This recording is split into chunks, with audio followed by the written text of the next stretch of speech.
میں تو حیرت میں ڈوب جاتا ہوں جب خواتین ہاتھوں میں پلے کارڈ اٹھائے میرا جسم میری مرضی کا نعرہ لیے میدان عمل میں کود پڑتی ہیں، اور پھر اس سے بڑے دکھ کی بات یہ ہے کہ ہمارا میڈیا ان کے پیچھے کسی نہ کسی انداز سے کھڑا ہو جاتا ہے اور ایک ماحول پیدا کیا جاتا ہے کہ اس کی زیادہ سے زیادہ تشہیر ہو۔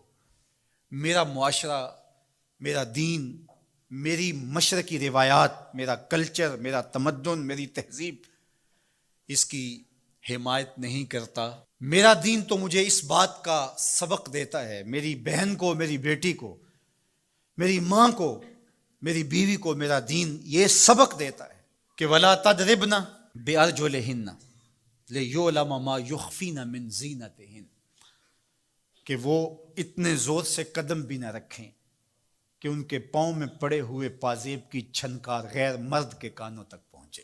جو اسلام اپنی شہزادیوں کے پاؤں میں پڑے ہوئے پازیب کی جھنکار بھی غیر مرد تک جانے سے روکتا ہے، تو کیسے گوارا کیا جا سکے کہ ٹھمکے لگا کے عورتیں ہاتھوں میں پلے کارڈ اٹھائے بلند آواز سے نعرے لگا رہی ہوں اور جو ہے وہ دھمک دھمک کر کے جو ہے وہ اپنے حقوق مانگ رہی ہو۔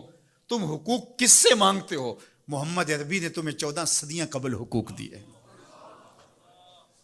اور اگر تم اسلام کو نہیں مانتی اور اسلام کے ضابطوں سے انحراف کرتی ہو تو تمہیں میں ایک نقشہ ماضی کا دکھانا چاہتا ہوں کہ تمہارے وجود کو بھی گوارا نہیں کیا جاتا تھا۔ اٹھا کر کے سسکتی بچی کو زندہ درگور کر دیا جاتا تھا۔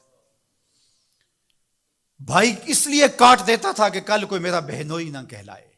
عکاس کے میلے میں بیٹوں کے ہاتھوں مائیں فروخت نہیں ہوئی؟ تذلیل کا اور کیا روپ تھا جو عورت نے نہیں دیکھا تھا؟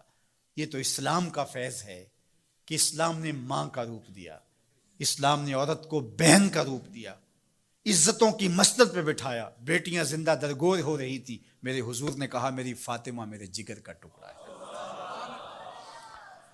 اس کو بتایا کہ تو تکریم کی جگہ پہ ہے، تو عزت کے مقام پہ ہے، اور حضور علیہ السلام سے سیدہ ملنے آتی، حضور اٹھ کے استقبال کرتے۔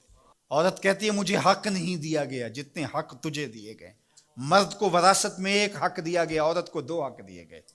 وہ باپ کی وراثت میں بھی حق لیتی ہے، شوہر کی وراثت میں بھی حق لیتی ہے، اس کو 2 حق دیے گئے۔ تو یہ تو عزت اسلام کی دی ہوئی ہے، یہ تو وقار اسلام کا دیا ہوا ہے۔ اسلام نے تجھے تکریم کی مسند پہ بٹھایا ہے، اسلام تمہیں عزت کے مقام پہ بٹھایا ہے، تو آوارہ ہو گئی؟ تو ہاتھ میں پلے کارڈ اٹھائے بازاروں میں گھومنے لگی، آوارگی کو اپنا حق سمجھنے لگی؟ یہ تو نقص تھا، یہ تو جاہلیت کے زمانے کی عورتوں کا مزاج تھا۔ تجھے تو یہ کہا گیا فَلَا تَخْضَعْنَ بِالْقَوْلِ فَيَطْمَعَ الَّذِي فِي قَلْبِهِ مَرَضٌ، کہا کہ جب دروازے پہ دستک ہو یا تو فون اٹھا لے، مجبوری ہو کسی غیر مرد سے تجھے بات کرنا، تو تجھے میرا دین کہتا ہے اپنی آواز میں لوچ نہ پیدا ہونے دینا، آواز کو تھوڑا سا کرخت کر دینا، دل کا کوئی روگی تیری آواز کی نرمی سے کوئی اور معنی نہ نکال لے۔ تو اتنی پاک اور پردے دار ہے کہ تیرے بارے میں خیال بھی پاک رہنے چاہیے۔ تجھے دیکھ کے مرد کو ادب سے نظریں جھکانے کا حکم دیا گیا ہے۔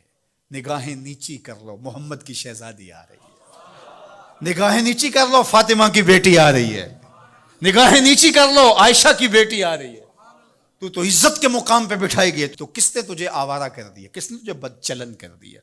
چند ٹگوں پہ، چند ملکوں کے سرمائے پہ، اور چند آوارہ عورتوں کے کہنے پہ جو مغرب کی وظیفہ خور ہیں اور جو نہ نظریہ پاکستان کو مانتی ہیں اور نہ ہی نظریہ اسلام کو مانتی ہیں، ان کے کہنے پہ تو ان کے ساتھ جا کے کھڑی ہو گئی؟ پلٹا واپس، تیری راہیں تیرا دین دیکھ رہا ہے۔ یہ 4 دن کی زندگی ہے، یہ بکھر کے ٹوٹ جانے والی سانسیں ہیں۔ آ جا، تیرا دین انتظار کر رہا ہے، تیری نسلیں تیرا انتظار کر رہی ہیں۔ بطول باش و پنہا شو ازیں اثر کہ در آغوش شبیر بگیری۔ اقبال نے کہا بہن بطول بن جا اور زمانے کی نگاہوں سے پوشیدہ ہو جا، پھر تیری آغوش میں بھی حسین کے جانشین پیدا ہوں گے۔ تو مغرب کی ٹینو نہیں ہے، تو محمد کی بیٹی ہے، اور تیرا پردہ تیرے لیے بوجھ نہیں ہے، تیرے پردے کی ایک سلوٹ تیری آبرو کا پیرا ہے۔ تیرا برقع تیری عظمتوں کا نشان ہے۔ جب تو برقعے میں سمٹ کر، جب تو شرعی پردے کے ساتھ ڈھیلا لباس پہن کے گھر سے کسی کام سے مجبوراً نکلتی ہے تو فرشتے بھی ادب سے سر جھکا لیتے ہیں.